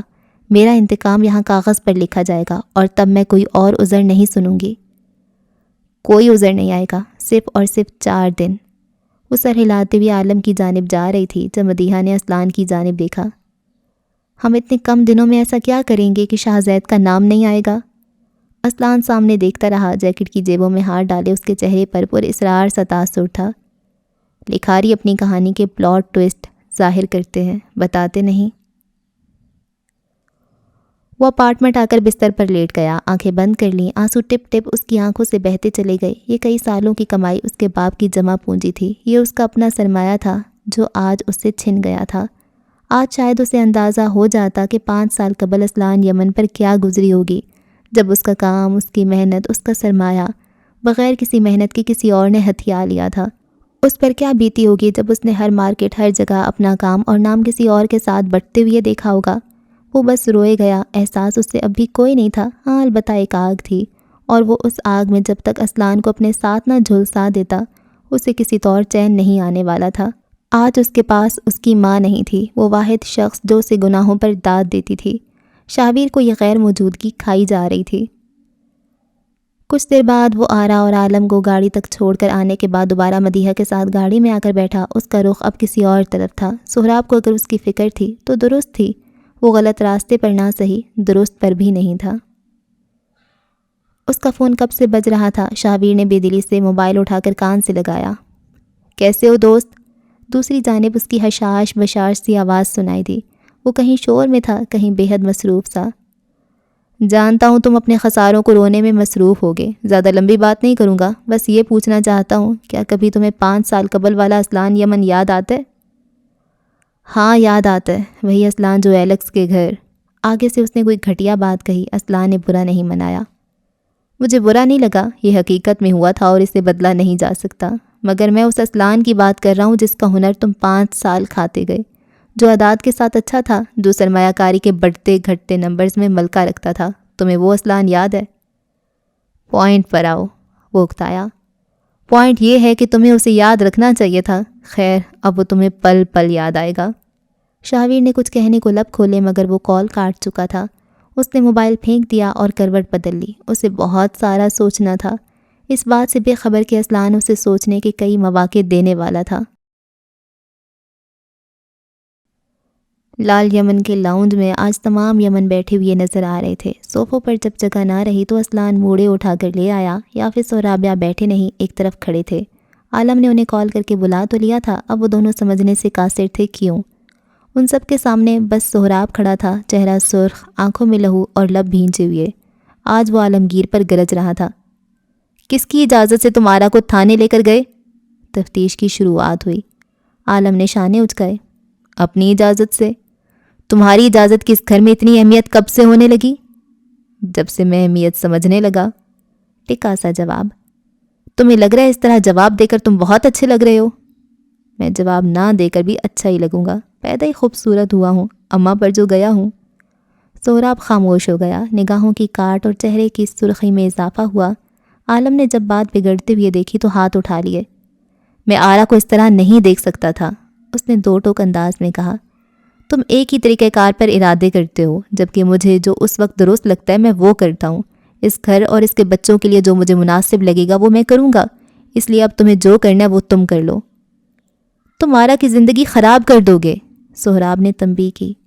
میری زندگی کوئی خراب نہیں کر سکتا چاچو، انارہ تارو نے بے حد مدھم لہجے میں اسے ٹوکا۔ اس کے ہاتھ اس کی گود میں دھرے تھے اور وہ سہراب کو دیکھ رہی تھی۔ عالم چاچو کو میں لے گئی تھی، اگر وہ نہ جاتے تو میں اکیلی بھی جا سکتی ہوں، یہ میرا فیصلہ ہے، آپ مجھ سے بات کریں۔ سہراب چند پل اسے دیکھتا رہا، پھر چل کر اس کے پاس آیا۔ اس کے قریب بیٹھتے ہوئے اس نے آرا کو فکر سے دیکھا۔ اسلان بس دیکھ کر رہ گیا، کبھی ایسی نرمی اس کے لیے تو نہ ظاہر کی گئی۔ جو تم کر رہی ہو وہ تمہیں مزید اذیت دے گا۔ یہ میری چنی ہوئی اذیت ہوگی، میں کم از کم اپنے لیے لڑوں گی، میں آپ سب پر منحصر نہیں ہونا چاہتی۔ ہم تمہارے اپنے ہیں، میں اس حقیقت سے انکاری تو نہیں، آپ سب میرے اپنے ہیں، لیکن وہاں اس تہہ خانے میں جو کچھ دیکھا وہ میں نے اکیلے دیکھا۔ اس اذیت کی مقدار محض میں جانتی ہوں، اس لیے آپ اپنا انتقام بھی مجھے لینے دیں۔ آرا نے کہتے ہوئے سہراب کو دیکھا۔ کیا میں نے کبھی آپ کو لیٹ ڈاؤن کیا ہے؟ میں ہاں یا نہ؟ سہراب نے کندھے ڈھیلے چھوڑ دیے۔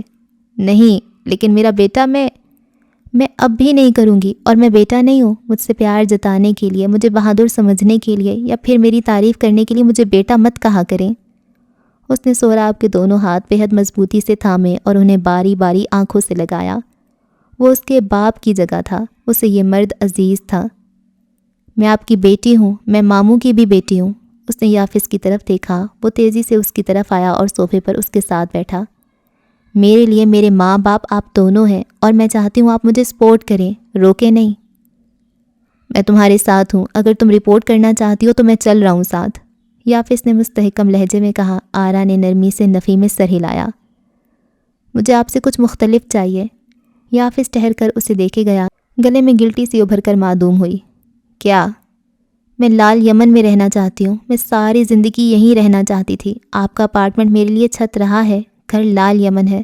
مجھ پر دباؤ مت ڈالیں، مجھے وہاں جانے کے لیے مجبور مت کریں۔ یافس کے دل کو دھکا لگا، ایک عمر تھی جو ان بچوں کے نام کرتی تھی، اپنے تئیں ان کی ہر ضرورت پوری کی، اب پرندے پرواز کی خواہشیں کر رہے تھے۔ پرواز یعنی دوری، یعنی اپنا سفر۔ میں بہت عرصے سے یہاں آنا چاہتی تھی، لیکن آپ اکیلے تھے، میں آپ کو چھوڑ نہیں سکتی تھی۔ اب آپ کی بیوی ہے، اب مجھ سے میرا گھر مت چھینے۔ یافس نے گردن جھکا دی، اس کے دل کو کچھ ہو رہا تھا۔ کچھ دیر بعد اس نے سہراب کی طرف دیکھا۔ اگر تم میری جگہ ہوتے تو کیا کرتے؟ سہراب نے جواب نہیں دیا۔ یہ جواب تھا کہ وہ یافس جتنی فراخ دلی کا مظاہرہ کبھی نہیں کر سکتا تھا۔ اس نے دوبارہ آرا کو دیکھا، اس کی آنکھوں میں آتی نمی اپنے دونوں ہاتھوں سے صاف کی۔ جو تم چاہو۔ ہمارے یہاں ہونے کا مقصد بھی سمجھایا جائے، آمنہ نے طنز کیا۔ مجھے لگتا ہے ہم یہاں میلو ڈرامہ دیکھنے آئے ہیں۔ رابعہ بھی اس کے ساتھ آ گئی تھی۔ آرا کے لیے دونوں بچے جا رہے ہیں۔ ابھی یہاں میں ہوتا اور میں نے کوئی فرمائش کی ہوتی تو ماموں کی طرف سے گالیاں آتیں اور اسکار صاحب اس وقت تک اپنی گن لوڈ کر چکے ہوتے۔ اسلان نے منہ بنایا۔ اس کی نئی نویلی منگیتر نے مسکراہٹ چھپائی۔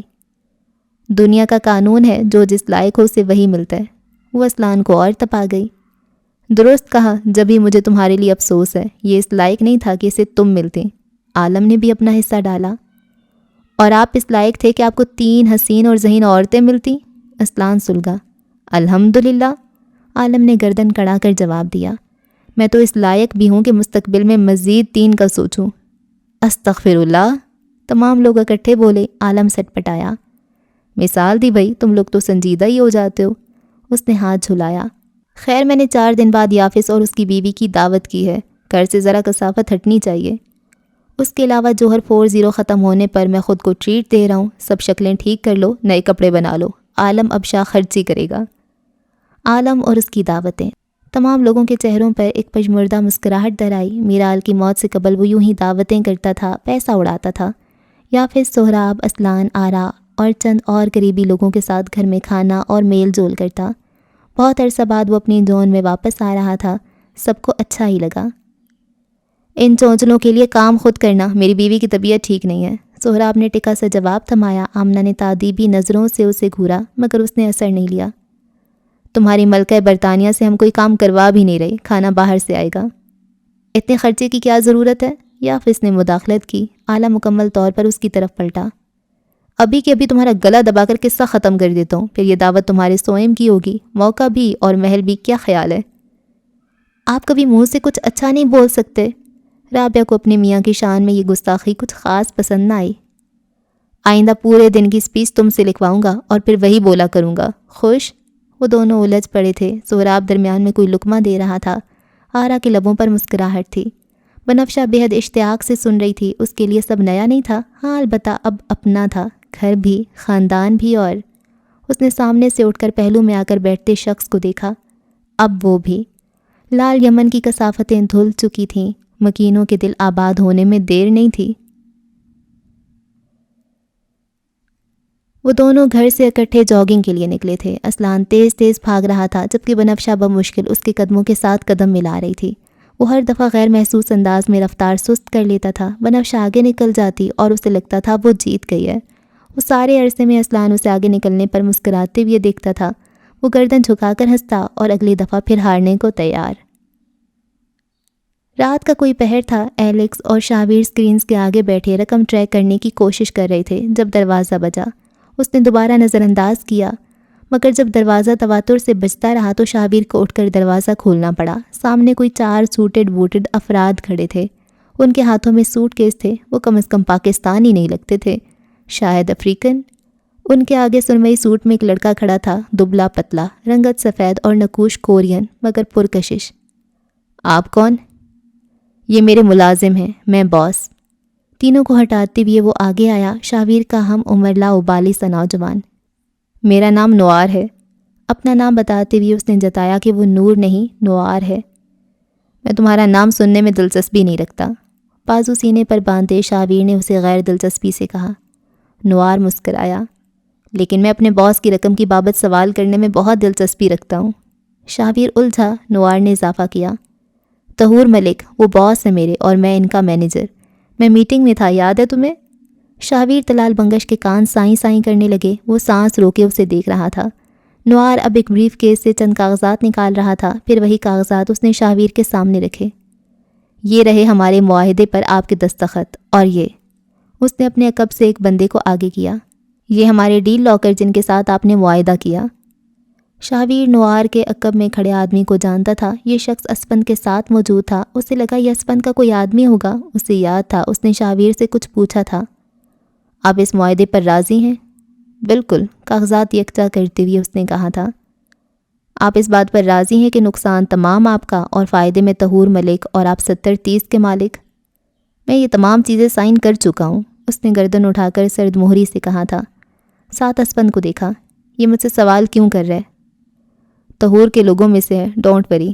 اس نے بات ہوا میں اڑائی تھی۔ اس نے یہ نہیں بتایا تھا کہ یہ شخص عام آدمی نہیں، یہ طہور کے لوگوں میں سے نہیں تھا، یہ ڈیل لاکر تھا۔ ہمارا پیسہ کہاں ہے بنگش؟ نوار لبوں پر مدھم مسکراہٹ لیے مستفسر تھا۔ شاویر کے قدموں سے زمین نکل چکی تھی۔ اسے اب وہ اسکرین کے پیچھے بیٹھ کر کیس دبانے والا لڑکا یاد آ رہا تھا، بے حد بے تحاشا۔ اسے یاد آنا بھی چاہیے تھا۔ تم نے شاویر کے ساتھ کیا کیا ہے؟ وہ دونوں پنجوں کے بل انہی کتوں کے آگے بیٹھے تھے جب بنفشہ نے مخاطب کیا۔ اسلان جو مسکراتے ہوئے ہسکی کے سر پر ہاتھ پھیر رہا تھا، اس کے سوال پر یکدم تھم گیا۔ تمہیں ایسا کیوں لگتا ہے کہ میں نے کچھ کیا ہوگا؟ بنفشہ کی رنگت پھیکی پڑی۔ مجھے نایاب نے بتایا کہ شاویر فائنینشیل کرائسس میں ہے۔ میں اس سے ہمیشہ بات نہیں کرتی، میں بس… تم جس سے چاہو بات کر سکتی ہو، اسلان نے اسے دیکھتے ہوئے نرمی سے کہا۔ میری وجہ سے اپنے رشتہ دار اور خاندان سے دور نہ رہو، میں اس کا حساب نہیں دے سکوں گا۔ تمہیں برا نہیں لگے گا؟ نہیں، تم سوشل میڈیا پر دن میں 10 تصاویر پوسٹ کرتی ہو، مجھے یہ نہیں پسند، لیکن تمہیں پسند ہے تو ہے۔ میں نہیں چاہتا اس تعلق میں اسلان یمن تمہاری انفرادی حیثیت کھا جائے۔ بنفشہ نے متشکر نظروں سے اسے دیکھا۔ تم بڑی صفائی سے مجھے جذباتی کر کے میرا سوال بدل گئے ہو، لیکن میں اب بھی وہی ہوں۔ تم نے شاویر کے ساتھ کیا کیا ہے؟ اسلان گہری سانس لیتے ہوئے اٹھ کھڑا ہوا۔ اسے بتایا کہ جب بات گھر کی عورتوں تک آ جائے تو کچھ مرد معاف نہیں کرتے، اور میں انہی میں سے ہوں۔ تمہیں سمجھ کیوں نہیں آ رہی؟ میں اپنی ساری جائیداد پہلے ہی گروی رکھ چکا ہوں، اور اب میرے پاس ایک تھیلا بھی نہیں ہے۔ وہ ہذیانی انداز میں چیخ رہا تھا، اپنے بال نوچ رہا تھا، اس کے سینے میں کہیں درد اٹھ رہا تھا۔ شاویر بنگش پر ہجان کی کیفیت طاری تھی۔ نوار پر کوئی اثر نہیں ہوا، وہ انہی بے تاثر نگاہوں سے اسے تکتا رہا۔ میں تمہارا تھراپسٹ ہوتا تو تمہارے فائنینشیل مسائل سن کر تم سے بے حد ہمدردی محسوس کرتا، لیکن میں نہیں ہوں، اس لیے مجھے میری بات کا جواب دو، ہمارا پیسہ کہاں ہے؟ شاویر مڑا، غیظ و غضب سے اسے دیکھا۔ میرے پاس اب 1 روپیہ بھی نہیں ہے، تم نے جو کرنا ہے وہ کر لو۔ تم شیور ہو؟ وہ قدرے نرمی اور تفکر سے بولا۔ کیونکہ پھر تمہیں تکلیف ہوگی اور سارا معاملہ مجھ پر آئے گا۔ میں کہہ رہا ہوں جہنم میں جاؤ۔ وہ حلق کے بل غرایا۔ نوار نے اپنے ساتھیوں کو اشارہ کیا۔ وہ لمحے بھر میں اٹھے، تھان پان سے اس لڑکے کو اٹھا کر صوفے پر پٹخا۔ اس کے ہاتھ پیر اب قابو میں تھے۔ بال پکڑ کر چہرہ اونچا کیا گیا، یوں کہ اب وہ نوار کو اپنے سامنے شیشے کی میز پر بیٹھے ہوئے دیکھ سکتا تھا۔ وہ مکمل طور پر جکڑا ہوا تھا۔ اسے یقین نہیں آ رہا تھا اس وقت اس کے ساتھ کوئی اسکیم ہو چکا ہے۔ اپنی ساری جائیداد گروی رکھ لینے کے بعد بھی اس کے ہاتھ کچھ نہیں آیا تھا۔ وہ بری طرح پھڑپھڑانے لگا۔ نوار نے گود میں رکھے بریف کیس کو کھولا اور کئی مختلف قسم کے اوزار اسے دکھائے۔ Make me choose. شاویر کو دیکھتے وہ گہرا مسکرایا۔ ان میں سے کس سے مرنا پسند کرو گے؟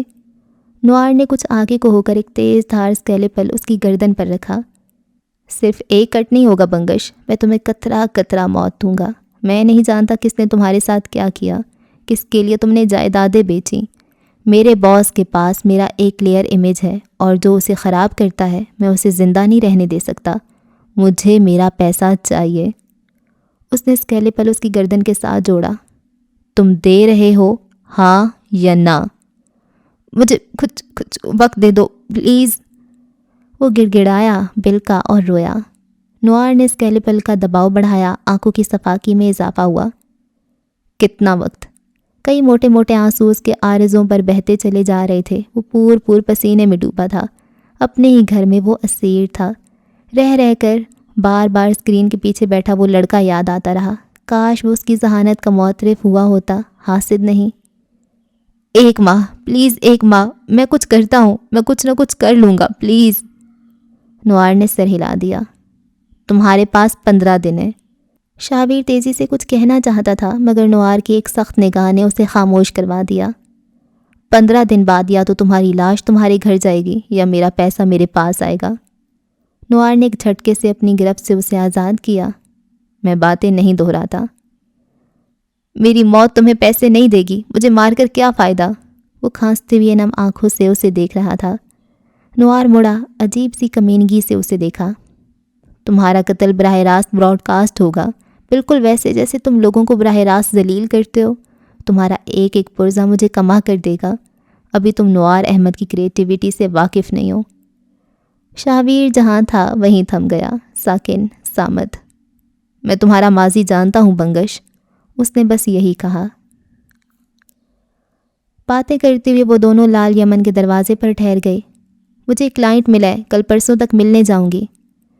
وہی جس کے بارے میں عالم نے بات کی تھی؟ بنفشہ نے سر ہلا دیا. اسلان ابھی کچھ کہتا کہ بنفشہ کا موبائل بجنے لگا. وہ بغیر کچھ کہے اندر چلی گئی. البتہ اسلان کا دل نہ جانے کیوں یہ چاہا تھا کہ وہ اسے روکے. سر جھٹکتے گہری سانس لیتے وہ بھی اندر چلا گیا. بات ادھوری رہ گئی. وہ اسی چاک لباس کے ساتھ کلب کی راہداریوں میں بھاگ رہا تھا. ایک ایک کون 4 لوگوں کی تصویر دکھاتا، ان کے پتے پوچھتا. کوئی ہنس دیتا، کوئی جھڑک دیتا. ان کے چہرے پر ہوائیاں اڑ رہی تھیں، سینے میں کوئی بندش سی تھی. ان کے نمبر بند تھے، ان کی شکلیں انجان تھیں، جنہیں جان کے خوف سے اس نے جائیداد تھما دی. وہ ساہگیر تھے ہی نہیں. اوہ خدایا، وہ پاگل ہونے لگا. وہ بارٹینڈر کے سامنے آ کر رکا، تصویریں اس کے سامنے کی. اسے جانتے ہو؟ کچھ دن پہلے یہ لوگ یہیں تھے، میں آیا تھا اور یہ آپ کے لیے ہے. بارٹینڈر نے سنجیدگی سے کاغذ کا ٹکڑا اس کی طرف بڑھایا جس پر کوئی نمبر درج تھا. کوئی صاحب آئے تھے، انہوں نے کہا تھا کہ آپ ان لوگوں کا پوچھتے ہوئے آؤ گے اور آپ کو یہ نمبر دے دوں. شاہویر شاکی چہرہ لیے دھیرے دھیرے پیچھے ہونے لگا. یہ اسلان یمن کا نمبر تھا. وہ اسے پہچانتا تھا. اس کی آنکھیں ایک بار پھر نم تھیں. کرب، تکلیف، درد اس کے اندر جھکڑ سے چلنے لگے. معاً اس کا موبائل بجا. اس نے بغیر دیکھے کال اٹینڈ کر لی. اسے یقین تھا سامنے کون ہوگا، اسے ہی تو پتہ تھا. سرپرائز کیسا لگا دوست؟ شاہویر خاموش رہا، کہا کچھ نہیں. وہ چاروں لوگ تہور کے لوگ نہیں تھے، وہ میرے لوگ تھے، اور اس وقت وہ چاروں دبئی فلائی کر چکے ہیں. اگر تم چاہو تو ان کے پیچھے دبئی جا سکتے ہو. جانا چاہو گے؟ وہ دھیرے دھیرے کلب کے فرش پر بیٹھتا چلا گیا. لوگ آ جا رہے تھے. اسے ٹھوکر لگ رہی تھی. موسیقی کا شور اس کے سر پر ہتھوڑے کی طرح برس رہا تھا اور وہ جلتی بجھتی روشنیوں کے درمیان خاموشی سے بیٹھا رہا. 5 سال، پورے 5 سال میں کوئی کام نہیں کر سکا، کوئی جاب نہیں کر سکا، کیونکہ میں رات رات بھر جاگ کر تمہارا کام کرتا تھا. دن میں مجھے دوبارہ تمہارے لیے کام کرنا ہوتا تھا. لوگوں کو لگا اسلام نکما ہے، کام نہیں کر سکتا. مرد کی انا جانتے ہو کتنی بڑی ہوتی ہے؟ وہ پوچھ رہا تھا اور شاہویر سن تھا. بہت بڑی ہوتی ہے شاہویر، بہت بڑی. میں پورے 4 سال اس کے ٹکڑے ٹکڑے کرتا رہا اور وہ ختم نہیں ہوئی. ساری زندگی لگا کر کچھ تعمیر کرنا اور اس کا چھین لیا جانا کیسا ہوتا ہے، کہ اب تمہیں سمجھ آیا؟ اس کے ہاتھ سے موبائل چھوٹ گیا. اس کا ہاتھ دل تک آیا اور پھر وہ فرش پر گر گیا.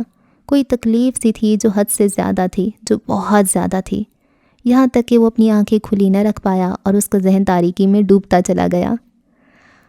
اوکے جی، تو اس کو ہم یہاں پہ ختم کرتے ہیں. اور اچھا، وہ جو پہلے 4 بندے آئے تھے شاہویر کے پاس، وہ ان کے اپنے پلانٹڈ بندے تھے اور اس نے ان بندوں کو ساری اماؤنٹ دے دی. اب جو اصلی بندے آئے ہیں تو اس کے پاس تو پیسہ ہی نہیں بچا ہے. بہت برا پھنسا ہے. اور جو پچھلی چیپٹر میں ہمیں بتایا نا یوں یوں ہوا ہے، تو اس چیپٹر میں اب پتہ چل رہا ہے کہ کیسے یوں یوں ہوا ہے. اچھا، مطلب ہر کوئی نا وہ پلانٹڈ تھا بندہ.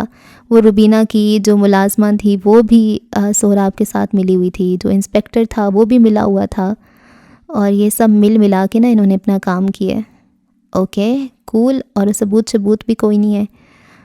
اور ایلیکس بھی شاید ملا ہوا ہے اسپن کے ساتھ، ہے نا، کیونکہ وہ کہتا ہے کہ ہاں کر دو. اور اسپن بھی اس کو برباد کر رہا تھا، لیکن اسے نہیں پتہ تھا کہ اس نے خود بھی مر جانا ہے پھر.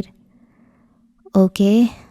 اور ابتسام بھی اب ان کے خلاف ہے. اور اس اماں کو بھی کیا نام تھا، تمکنت کو بھی انہوں نے بتا دیا کہ تمہارے ہسبینڈ کو مارا تھا. اور شاہویر بہت بری طرح سے پھنس گیا. اچھا، تاج اب عالم کے پاس آنا چاہتی ہے لیکن عالم منع کر دیتے ہیں. ہاں اوبیسلی.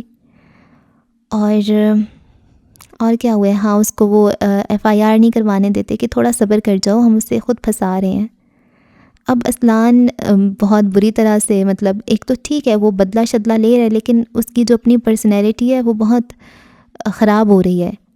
خراب ان سینس کہ وہ نارمل نہیں ہے نا. یہ ساری چیزیں اب نارمل ہیں. لاشوں کے ساتھ ڈیل کرنا، لوگوں کو پلانٹ کرنا، پھنسانا، یہ نارمل نہیں ہے نا. تو اب اس کے لیے بھی سہراب کچھ کرے گا.